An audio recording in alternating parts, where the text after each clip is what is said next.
తెలంగాణలో నేరాలను నియంత్రించడం సహా ప్రజల భద్రత పెంచడానికి అవసరమైనటువంటి చర్యలపై రాష్ట్ర డీజీపీ జితేందర్ అధ్యక్షతన సమావేశం జరిగింది.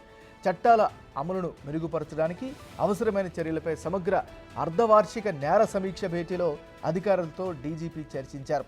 సమావేశానికి అన్ని జిల్లాల ఎస్పీలు, కమిషనరేట్ల సిపిలు, జోన్ల ఐజీలు, రేంజ్ డిఐజీలు, స్టాఫ్ అధికారులు హాజరయ్యారు.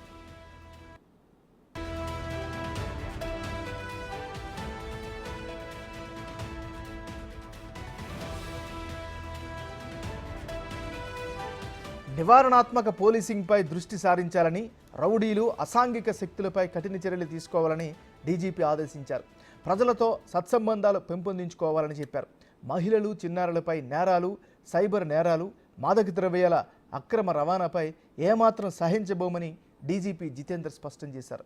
రోడ్డు ప్రమాదాల నివారణపై ప్రత్యేక దృష్టి పెట్టాలని ఆదేశించారు. అన్ని వర్గాలతో రోడ్డు భద్రతా సమావేశాలు నిర్వహించాలని సూచించారు. ఈ ఏడాది రోడ్డు ప్రమాదాలు తగ్గినట్లు డీజీపీ తెలిపారు. మరణాలు తగ్గించేందుకు ప్రధాన ప్రాంతాలను గుర్తించి చర్యలు తీసుకోవాలని సూచించారు.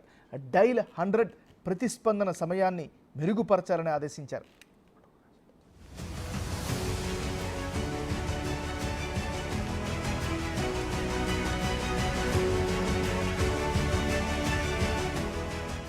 సిఐడి అడిషనల్ డీజీపీ శిఖా గోయల్ నేరాల ధోరణులపై వివరణాత్మక ప్రదర్శన ఇచ్చారు.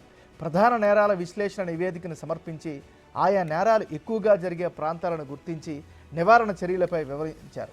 మాదక ద్రవ్యాలు, సైబర్ నేరాల నివారణకు యుద్ధ ప్రాతిపదికన కార్యాచరణ చేపట్టాలని నిర్ణయించారు. మాదక ద్రవ్యాలు, సైబర్ నేరాలకు కేంద్రంగా తెలంగాణ అడ్డాగా మారకుండా చర్యలు తీసుకోవాలని ఆదేశించారు.